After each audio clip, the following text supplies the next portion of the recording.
Hello friends, எங்கள் வீட்டில் எப்போவுமே ஒரு டிஃப்ரெண்ட் தாங்க. மழைக்கு எல்லாம் சுட சுட ஏதாவது காரசாரமாக செஞ்சு கொடுன்னு சொல்லுவாங்க. ஆனால் எங்கள் வீட்டில் டிஃப்ரெண்ட்டாக ஏதாவது ஒரு ஸ்வீட் பண்ணி கொடுன்னு சொன்னாங்க. ஆல்ரெடி ரெடிமேட் குலோப்ஜாம் மாவு இருந்ததுனால நான் குலோப்ஜாம் செய்யலான்னு சொல்லிவிட்டு அந்த பாக்கெட்டை கட் பண்ணி ஒரு மிக்சிங் பவுலுக்கு மாற்றிட்டேன். அது அப்படியே ஓரமாக இருக்கட்டும். ஒரு அகலமான பாத்திரத்தில் 800 கிராம் சர்க்கரை போட்டிருக்கிறேங்க. உங்களுக்கு இனிப்பு சுவை அதிகம் தேவைன்னா இன்னும் ஒரு 50 கிராம் கூட போட்டுக்கலாம். இந்த சர்க்கரையில் 1/2 லிட்டர் தண்ணி ஊற்றிக்கிறேங்க. சர்க்கரை பாகுப்பதம் எதுவும் தேவையில்லை. இப்போ ஒரு முறை நல்லா மிக்ஸ் பண்ணி விட்டுக்கலாம். சர்க்கரை நல்லா கரையட்டும். இது கரைஞ்சிக்கிட்டே இருக்கட்டும். நம்ம மாவு பிசைஞ்சிடலாம். மாவில் கொஞ்சமாக தண்ணி ஊற்றி சப்பாத்தி மாவு பதத்துக்கு நல்லா சாஃப்டாக பிசைஞ்சிக்கலாங்க. நீங்கள் பால் ஊற்றி கூட பிசையலாம், உங்கள் விருப்பம் தான். நான் தண்ணி தான் ஊற்றி பிசைகிறேன். சப்பாத்தி மாவு பதத்துக்கு பிசைஞ்சாச்சு.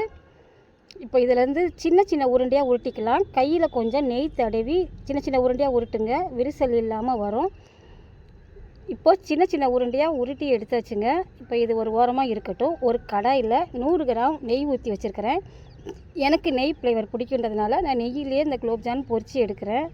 உங்களுக்கு நெய் வேணான்னா ஸ்கிப் பண்ணிவிட்டு ஆயிலில் கூட பொரித்து எடுக்கலாங்க. அதுவும் ரொம்ப டேஸ்ட்டாக அருமையாக இருக்கும். இப்போ சர்க்கரை பாகு நல்லா கரைஞ்சிருச்சு. சர்க்கரை லைட்டான பிசு தன்மையோடு இருக்குது. ஸ்டவ் ஆஃப் பண்ணிடலாம். இதை எடுத்து ஒரு ஓரமாக வச்சிடலாம். இது நல்லா ஆறட்டும்.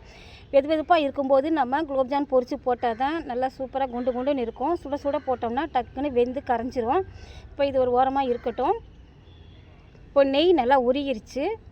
ஸ்டவ் சிம்மில் வச்சுக்கோங்க. மிதமான சூடு இருக்கும்போது தான் நம்ம இந்த குலோப்ஜான் பொரித்து எடுக்க முடியும். இல்லைன்னா அப்படியே டக்குன்னு கரைஞ்சிரும். வெளியே மட்டும் கருப்பாக இருக்கும், உள்ளே வெந்திருக்காது. இப்போ நல்லா ஹீட் ஆயிடுச்சு. இப்போ நம்ம உருட்டி வச்ச குலோப்ஜான் உருண்டையை ஒன்று ஒன்றா போட்டலாம். போட்ட உடனே திருப்பி விட வேணாம். ஒரு 2 நிமிஷம் கழித்து அப்படியே மெதுவாக அப்படியே திருப்பி விடுங்க. எல்லா சைடும் நல்லா செவந்து கோல்டன் ப்ரௌன் கலர் வர வரைக்கும் நல்லா பரட்டி விட்டுடலாம். இப்போது நல்லா பொன்னிறம் ஆயிடுச்சு. இப்போ இதை எடுத்து நம்ம ரெடி பண்ணி வச்சுருக்கிற மிதமான சூடான சர்க்கரை பாகில் போட்டுடலாம். மிச்சம் இருக்கிறதையும் இதே மாதிரியே பொரித்து எடுக்கலாம். மிச்சம் இருக்கிறதையும் இதே மாதிரியே போட்டு எடுத்தாச்சு. அதுவும் 2 சைடும் நல்லா செவந்துருச்சு. இதையும் எடுத்து நம்ம சர்க்கரை பாகிலேயே போட்டுடலாம். கையில் நெய் தடவிக்கிட்டு நம்ம உருட்டினோம்னா நம்ம உருண்டை விரிசல் இல்லாமல் சூப்பராகவே இருக்குங்க. இப்போ இதை சர்க்கரை பாகில் போட்டாச்சு. குண்டு குலோப்ஜாம். இது 8 ஹவர் ஊறணும். இப்போது நைட்டு நம்ம ரெடி பண்ணி வச்சுருக்குறோம். காலையில் பார்க்கலாம். இப்போ தட்டு போட்டு மூடி வச்சிடலாம். இப்போது 8 ஹவர் ஆயிடுச்சுங்க. திறந்து பார்க்கலாம். நம்ம குண்டு குலோப்ஜான் சூப்பராக ரெடி ஆகிடுச்சிங்க. நல்லா மணமாக.